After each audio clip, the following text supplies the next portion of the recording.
Welcome to Perfectville, your first place podcast for your third place, eliminated from the playoffs, starting quarterback, now benched Miami Dolphins, part of the BLEAV Network, presented by Fanduel. I am Sam Marcoux, and I guess we're getting you kickoff ready for the Miami Dolphins against the Cincinnati Bengals. Week, whatever this is, it doesn't really matter if you are a fan of the Miami Dolphins. This week, the Miami Dolphins have been eliminated from playoff contention. Ladies and gentlemen, citizens of Perfectville, so much to talk about for the week that was and the week that wasn't. Let's just start with what happened Monday night against the Pittsburgh Steelers with the season on the line. A chance for, yet again, Mike McDaniel and the Miami Dolphins to change the narrative, to get the national media talking about something other than the epic failures that they have continued to have year in, year out under the Mike McDaniel regime when it comes to cold weather games, when it comes to primetime games, when it comes to games on the road against winning opponents. Turns out the narrative is still true. Nothing has changed. This is just the next remake of a movie that we've seen over and over and over again. The Miami Dolphins lose in embarrassing fashion to the Pittsburgh Steelers, to a Pittsburgh Steelers team that, yes, is leading the NFC North, but is not necessarily a great team. But they played like it, or at least got a chance to look like a great team against a Miami Dolphins team that just was not up to the task. Cold weather, Tua Tagovailoa looked like everything his haters and doubters have said he is, and therefore he is now benched. We'll talk all about that. But first and foremost, this game, I think, sealed the fate of so many individuals and actually gives a lot of shines a light, I should say, on the future for the Miami Dolphins. That's one thing. If you've been watching the show, if you've been taking it in, if you are a citizen of Perfectville, you know that I've been telling you, mainly during the losing streak earlier this year, that we are going to answer a lot of questions for the Miami Dolphins this season. If nothing else, the Miami Dolphins will be defined in their current state, which allows us to move forward in whatever fashion they decide to move forward in. So we've started to see that. Obviously, Chris Grier was fired. You saw the trade of Jalen Phillips for a third-round pick for the Miami Dolphins to the Philadelphia Eagles. You see now Tua Tagovailoa is going to be benched. We're going to talk a lot about him, not just on this episode, but probably for the next few months. Mike McDaniel goes with Quinn Ewers against the Cincinnati Bengals. We'll talk about what that looks like and what you can expect and maybe not expect from the Miami Dolphins offense moving forward for the rest of this season. But I think what you see more than anything else is that change is in the air, and it has been in the air for a while. It's been more of a rolling change. I think you're going to see sweeping changes officially at the end of the season. Mike McDaniel just cannot coach this team any further. It makes zero sense to keep him in this spot. So we'll talk a little bit more about that and what I think is going to happen. We'll talk about the Cincinnati Bengals. We'll bust open the Fanduel Sportsbook and take a look at the line. Right now, I believe it is -4.5 in favor of the Cincinnati Bengals during Alumni Week. By the way, the Miami Dolphins will be wearing their awesome throwback uniforms against the Cincinnati Bengals. We've got players flying in from all over the country to be there and hang out. It is going to be a fun party if you are a hardcore Miami Dolphins fan. We just got nothing to play for. No wonder this game was flexed out of Sunday Night Football. There's just nothing to play for. You've got a bad Cincinnati Bengals team going up against a bad Miami Dolphins team, with changes probably in the air for both franchises in this offseason. So if nothing else, it'll be a party, a celebration of yesteryear for the Miami Dolphins, back when they were good, back when they were great.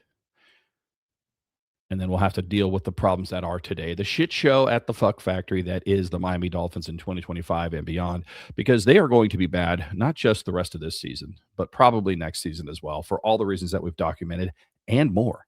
But that's just it, man. So let's talk about the Pittsburgh Steelers. Let's talk about the Miami Dolphins. Look, going into this game, everything was against the Miami Dolphins. I did not pick them to win this game. I actually stayed away from picking a winner in this game because my heart told me I wanted to root for the Dolphins to win for obvious reasons, even though it looked very, very minimal, a chance, even if they won out, that the Miami Dolphins would make the playoffs. I'm still a fan. I still like to see the team win. I still want to see them win this weekend, as weird as that sounds. But basically, once it was 3-0 and then it was 7-3 in favor of the Pittsburgh Steelers, I went, that's probably it. That's probably not. It's an insurmountable lead for the way this team is playing with Tua Tagovailoa at quarterback. Look, a lot has been made of his play on Monday night. It's not just Monday night. It's not just the play. It's his attitude. It's how he goes about his business. It's a whole bunch of things. But going and piling on, because that's what we do, looking at that interception, looking at Everything about that play was very indicative of what and who the Miami Dolphins are. It was a bad play design, it was a bad play call, and it was even worse execution. And the principals involved with that are Mike McDaniel and Tua Tagovailoa. It's a cover defense. It's a zone defense, which Tua, as they so aptly put on the screen of that game, has struggled against. Every single one of his interceptions this year has come against zone coverage. And it's zone coverage with Jalen Waddle running a deep out, with no one in the flat, no one underneath for the Miami Dolphins to help suck the cornerback down, to keep them honest, bring them into the flat so that you have a throw to make to Jalen Waddle. So the play design by itself, piss poor, bad. That's on Mike McDaniel. The play call in that situation, obviously bad, piss poor. That's on Mike McDaniel. But Tua Tagovailoa threw the ball. Tua Tagovailoa made the decision, fuck it, I'm going to do it anyway. That's on Tua. That's execution. That has nothing to do with play call. That has nothing to do with play design. That has to do with somebody who is paid millions and millions and millions, tens of millions, $50 million next year to make good decisions with the football, and he didn't do it. And he hasn't done it. I mean, not enough is talked about the Tyreek Hill effect on Tua Tagovailoa's game. We talked about how accurate he has been, and that has been true. But my God, how good was Tyreek Hill in his prime with the Miami Dolphins that he made Tua Tagovailoa look like an absolute megastar? You can say all you want about Mike McDaniel getting Tua Tagovailoa paid, but Tyreek Hill has a lot to do with that as well. So it was a bad throw. It was a bad decision. It was a bad play call. I mean, unless John Cena was in the flat and we just couldn't see him, I don't know who compelled Mike McDaniel to draw up the play that way. I don't know who compelled Tua Tagovailoa to say, I can make this happen. He's not that guy. And we all saw it. So one of the answers that we have seen to so many questions for the Miami Dolphins is that I think just almost unanimously, everyone, all the Tua stands, all the Tuaneers, all of them that were pro Tua at this point, I think have admitted, myself included, that he's not the guy. At this point in his career, year 6 in, it's like, you know what? We need to look in another direction. The amount of money we're paying this dude, he's not carrying the team.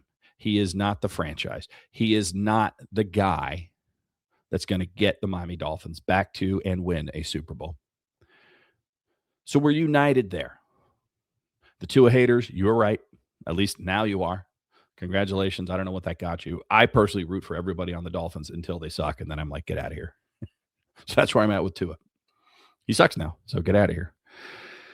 But I don't know if he can get out of here. What I do know is he's no longer the starting quarterback for the Miami Dolphins. And if the Miami Dolphins are smart, which they're not, but maybe sometimes a moment of brilliance just fires off, a synapse goes off in the brain, they would announce that Tua Tagovailoa is no longer going to play for the Miami Dolphins in 2025. He's already the emergency quarterback. I don't think he's going to dress up at all, barring any injuries to Quinn Ewers and or Zach Wilson. But I'd take it a step further. If I were them, I would just say, look, guys, he's not going to dress. He's going to stay home. He's going to sit on the sidelines. If somebody gets hurt, we're going to sign another quarterback, and they will start before Tua. You know what you have in Tua. You have an indecisive, out of shape, small, oft-injured, weak-armed quarterback that used to know how to throw the ball on time and get it to where it's supposed to be, and those parts of his game are now gone. So all that's left is a shell of a player and a guy who isn't going to give you a compelling reason to feel good about him under center going forward. So you have to bench him. You have to take him off the field. Is Quinn Ewers the answer? Probably not. But he does give you a better chance to win simply because of the competitive fire, simply because sometimes you need to change your clothes to feel good and look good and somehow be good. So I agree with Mike McDaniel benching Tua Tagovailoa. I agree that Tua Tagovailoa needs to move on and away from South Florida, the Miami media, the Miami Dolphins, and everything included when it comes to the Miami Dolphins. This is what you call this is what you call a divorce. We are in the separation phase right now. We just got to get the paperwork done. And it's the right time. The relationship has dragged on at this point a little bit too long. It has worked its way through the cycles of honeymoon, marriage, children, and now we want different things from our lives. So the divorce of Tua Tagovailoa and the Miami Dolphins is underway. I agree with it. It's a sad day. There are no winners here, in my opinion. The Miami Dolphins are going to be bad for at least another season, if not more. That contract is atrocious. Chris Grier deserves to be fired. If you didn't think Chris Grier deserved to be fired, if you were on the fence, look at what's happening now with this quarterback and this contract and where it's leaving the state of this franchise. They're talking about paying his contract and attaching a high draft pick just to get rid of him. That means you had bad roster management. That falls on your GM, and that's why Chris Grier is no longer here. But it's beyond just that interception. It's beyond a bad throw and a bad play call and bad execution all the way around. It also goes back to Tua Tagovailoa just does not have good situational awareness. He is not a strong candidate for football Mensa anymore. And I don't know if that has to do with the concussions. I don't know if that has to do with a fear of getting hurt again. I don't know if that has to do with the fact that this system, as it's currently designed, does not work unless Tua Tagovailoa is under center, which means it's a bad system to begin with. It's a shaky foundation. But if Tua is aware of that, then he knows I cannot get hurt. I cannot make a mistake. The only way this team wins is if I'm firing on all cylinders. That's a bad design. That's on Mike McDaniel. That's on Chris Grier. And of course, it's on Tua Tagovailoa. But the fact that you are constantly and consistently sliding short when you are scrambling. There have been many times this season where Tua Tagovailoa could absolutely take off and run and get a first down and extend a drive.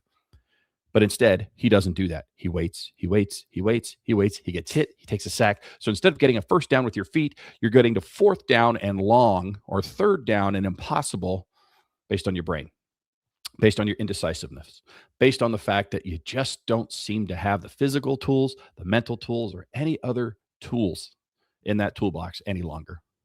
So sliding short when it's obvious that you can get the first down without injuring yourself. Holding onto the ball so long that you can watch the entire Back to the Future trilogy twice before you release the ball. I mean, it's not that hard. He is a one-read spot throwing quarterback. You take away that first read, you take away that spot. He doesn't seem to know where to go. He doesn't seem to know what to do. And when I knew we were cooked is when we started admitting that we just told Tua, throw it down there and let it get picked off. That is a loser mentality. That is a losing strategy. That is not sustainable. But that's where we are at and where we are at for the Miami Dolphins right now. That's embarrassing. When we are, quote unquote, arm punting. Which, by the way, the quarterback that's arm punting has the leg strength of Mark Royals in terms of his arm strength. It's ridiculous. It's ridiculous. But at least we have the answer to our question. Tua Tagovailoa is not the guy. It's a draft pick that we have to set aside. It's a draft pick that we have to say we blew that one and move forward. We have to take our medicine. We're going to put Quinn Ewers out there. We'll see what happens. I'm not expecting much.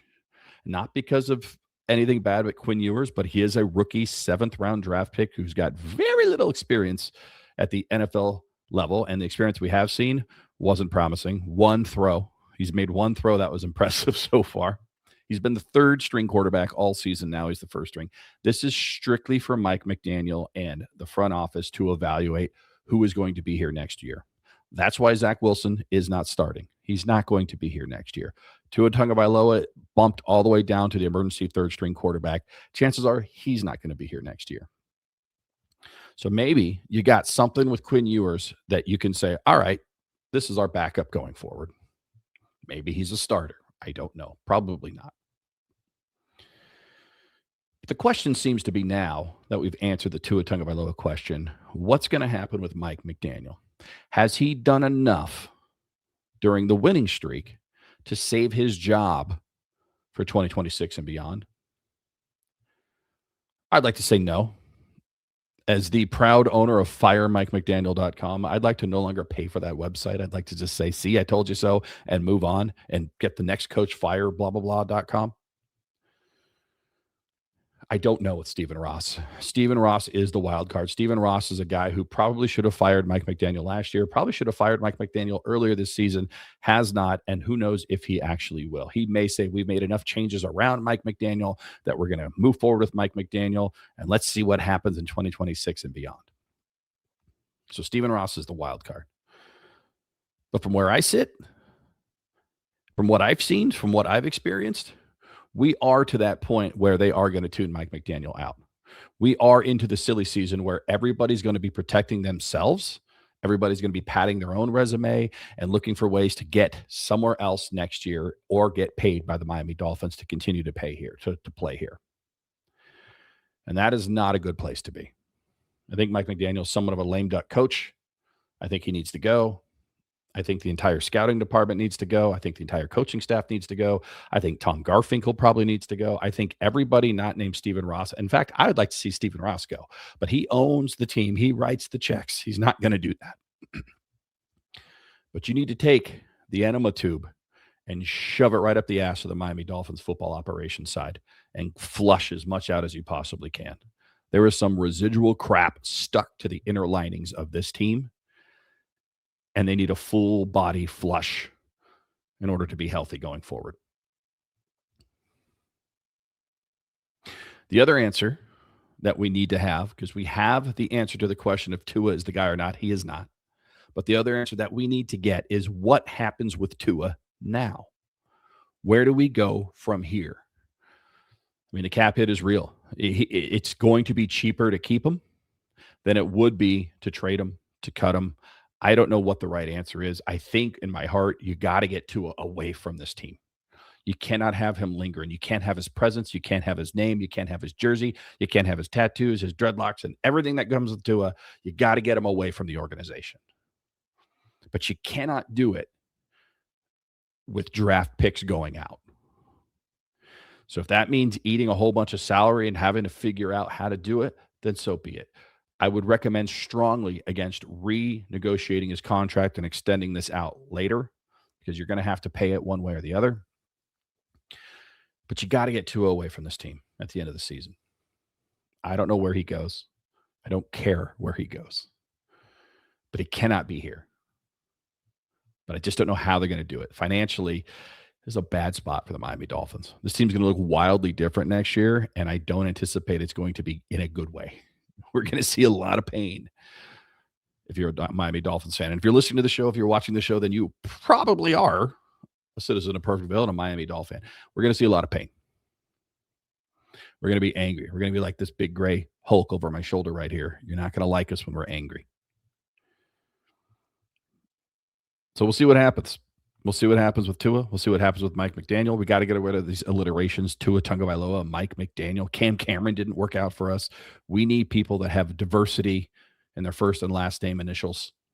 Doesn't work in Miami. Miami Marlins have been terrible forever. See, alliteration in Miami don't go well. You know what else doesn't go well?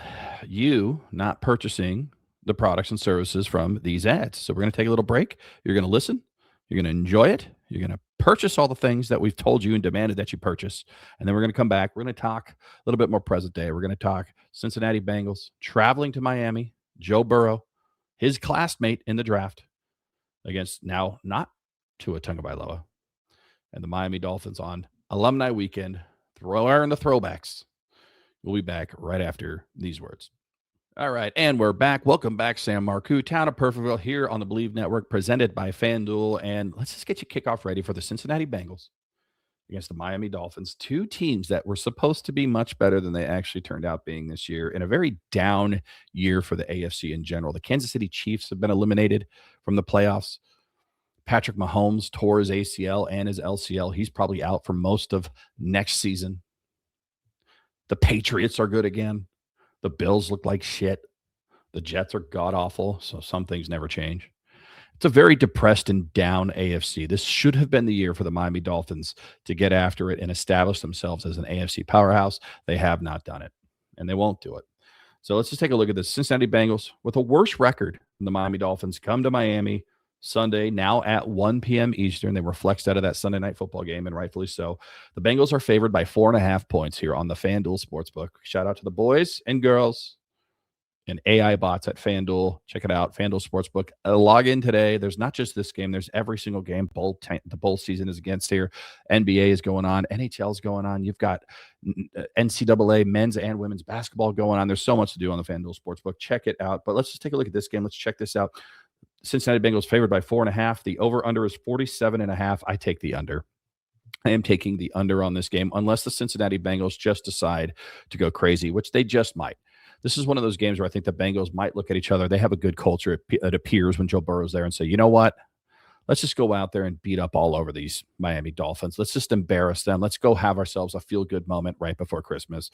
So unless the Bengals put up about 30 of that 47.5, I don't see the under being a bad play here. I would certainly take the Bengals. I think the Bengals are going to win this game. I don't think the Dolphins have any sort of reason to play hard.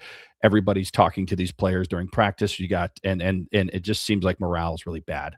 A lot of the players seem to be dejected with Tua Tagovailoa going out.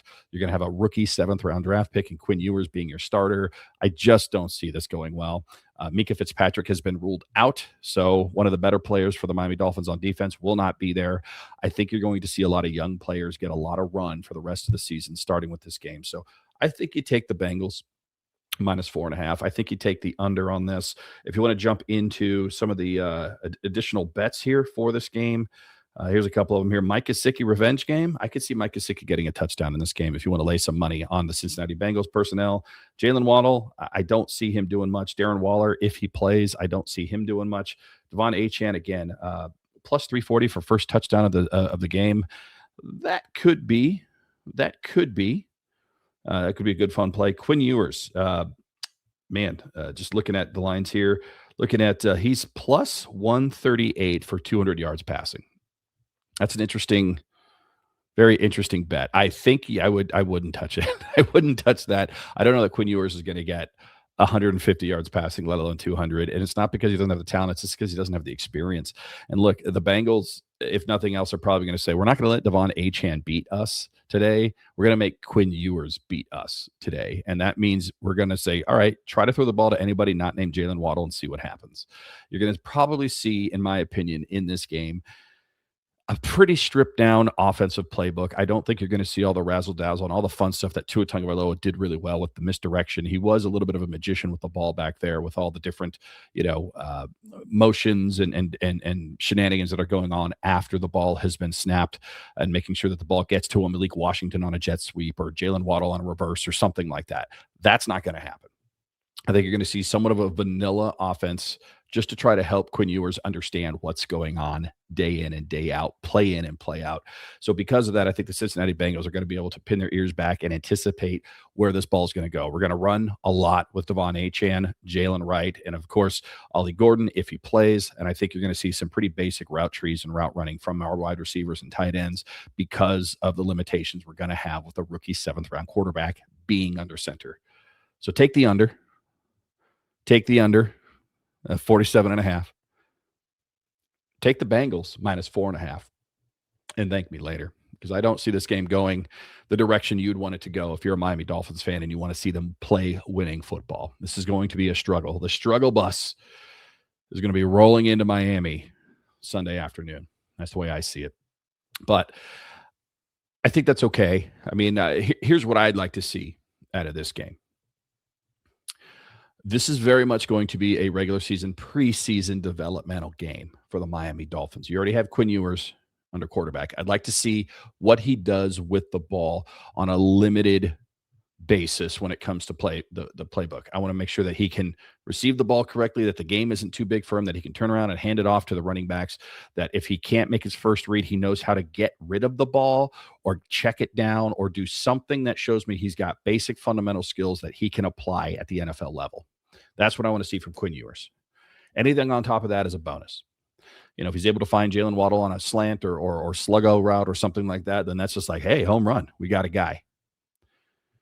But I think what I'd like to see out of Quinn Ewers is just, how do you handle the huddle? Do you get guys in and out of the huddle on time? Can you get them to the line of scrimmage? Do you give yourself enough time to snap the ball without having to call timeout or without taking a 5-yard delay of game penalty? Do you have the right amount of people and the right people in the huddle? That's something that Tua struggled with all season long. So can he command the huddle? Can he get the guys to the line of scrimmage? Can he get the play calls out? Does he know where to go with the ball? What does he do when pressure is on? Because pressure will be on. Is he going to take the sack when he needs to take a sack? Is he going to throw the ball away when he needs to throw the ball away? Is he going to take off and run and get the first down when he needs to take off and run and get the first down? All those little intangibles, that's what I'm looking to see. I'm not looking for 300 yards passing. I'm not looking for 4 touchdowns. I'm looking for fundamental thought process from a quarterback that says, you can invest in me and I should be here for the next couple of years in some capacity. I don't anticipate a big game from Devon Achane. I think at this point, he's probably going to go into protection mode. I think you'll see a little bit more Jalen Wright. And if Ollie Gordon plays, you'll see a little bit more Ollie Gordon. We got to see if we've got our running backs for next season. I think we do, but I'd like to see more of that. I'd like to see a little less Darren Waller, by the way. I don't know if he's going to be here next year. I don't know if he wants to be here next year. He certainly showed that he is a talented tight end who still has a lot of skills, who can play at this level still. So if he wants to keep his career going next year and he wants to be in Miami, fantastic. If he wants to go elsewhere, fantastic. I'd like to see Greg Dulcich. That's who I want to see. I'd actually like to see Julian Hill, who I think has done a lot to rehab his image as a tight end for the Miami Dolphins. I want to see those two guys in tandem. What does that look like? Are these guys that we can invest in next year in the offensive side of the ball? Are they good blockers? Can we get the ball to them? Is somebody other than Tua, can they get the ball to them on a consistent basis? Can they make guys miss? I think we've seen enough from Greg's game to say yes, but I'd like to see more. I don't want to see Nicholas Westbrook-Ikhine on the field at all. I think he should be a healthy scratch, if you will, for all the reasons. If you go on social media, you can find out that, again, as part of the compensatory pick formula, he should not play another down for the Miami Dolphins the rest of the season. Same with Larry Borum, which I think they've already made that decision because he was inactive against the Steelers. I don't think you'll see him the rest of the season. I need to see Jonas Savaiinaea do something. He needs to get consistent in the pass blocking game. Run game, I think he's doing all right. He's coming along. But pass blocking, still awful. Garbage. I like that he's asking defensive players that he's up against, what am I doing wrong? What do I got to get better on? That shows growth. I like the mindset. But dude's got to get better. You're going to have Quinn Ewers behind you. You cannot let him get flattened. You cannot let him get pancaked. You cannot let him get injured.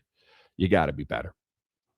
And that would do nothing but help the Miami Dolphins going into next season if all of a sudden they say, look, we have good tape at the end of the year. We had nothing to play for, but all of a sudden Jonas Savaiinaea balled out. Because you got Aaron Brewer, you got Patrick Paul. Dan Brunskill is a complete revelation as a sixth lineman, as a wide receiver, as a fullback, everything that he's doing right now. But what do you got in Austin Jackson? What do you got at the right guard position? What do you got in Jonas Savaiinaea? So that's what I want to see on the offensive side of the ball. I think I know what I have in Malik Washington. I think I know what I have when it comes to the wide receiver room, which is not much behind Jalen Waddle and Malik Washington. So I'm not concerned about seeing their progression. Maybe Taj Washington. Might be fun to see him out there, but he just looks like another guy in the mold of Malik, in the mold of Jalen Waddle. But Greg Dulcich, Jonas Savaiinaea, those are the two that I'd like to see show up and show out during the Cincinnati Bengals game. On the defensive side of the ball, look, I don't really have any issues with the defense right now. I think they're playing to the best of their abilities. They are limited in some capacity, but they've played better. I think Anthony Weaver has gotten them there. Jordan Brooks has been an animal this year, so I'd like to see him continue to do it. I don't think he's going to take a day off. I don't think he's going to take a playoff. So that's where I think if the Miami Dolphins are going to have success against the Cincinnati Bengals on Sunday, it's probably going to come from whatever Jordan Brooks does or does not do. And we'll see, man. I'm just going to close it with Tua Tagovailoa. Look, I said this I was on a couple of podcasts this week.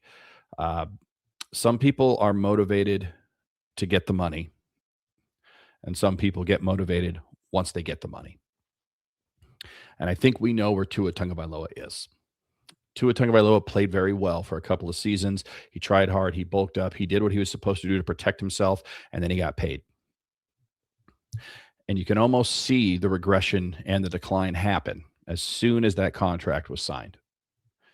And Tua Tagovailoa has not come off as a likable character outside of the football field during his time in Miami. He's had a lot of faux pas at the mic. He's had a lot of faux pas in press conferences. He's done some really just questionable things outside of the Miami Dolphins facility. And you now have bad play on top of it. He's not a guy that's going to be a long-term solution or a viable solution in South Florida for the Miami Dolphins. But again, some people are motivated to get paid, and some people get motivated once they get paid. And I think Tua was motivated to get paid. I think Tua was motivated to protect his family, to support his family, not just his immediate family, but the family back home. And I think he's done that. And I congratulate him for doing that. He has won at the game of life. But the motivation doesn't seem to be there to be the best quarterback in the league or to be the quarterback of a winning franchise. Those don't seem to be moving the needle for him, at least not the way that we would like to see. So it is time to move on. It is time to say, okay, what's next for the quarterback position for the Miami Dolphins? We will see what we have with Quinn Ewers. And then in the offseason, we will see what will happen with Mike McDaniel, the rest of the coaching staff, the front office, and of course, yes, Tua Tagovailoa. But the good news is some of the questions have been answered. The bad news is a whole new batch of questions are now being asked, and time will tell. But thank you. Thank you all for joining us. I think we've done more episodes of Perfectville this season here on the BLEAV Network presented by Fanduel than we have in many, many years. So appreciate you guys doing it well with me. We got more to come. Obviously, we're gonna roll into the offseason. We're gonna see what happens with the rest of these games. We'll be doing some talent evaluation. We'll get Chris Cullen back in here, the two-time Hall of Famer and good doctor himself. And then we'll just let the good times roll, as they say in New Orleans. So on behalf of myself, the entire BLEAV Network, presented by Fanduel, even the little gray Hulk guy behind me, just remember nobody's perfect except us. And with that, the only thing left to say is goodbye from Perfectville. Later.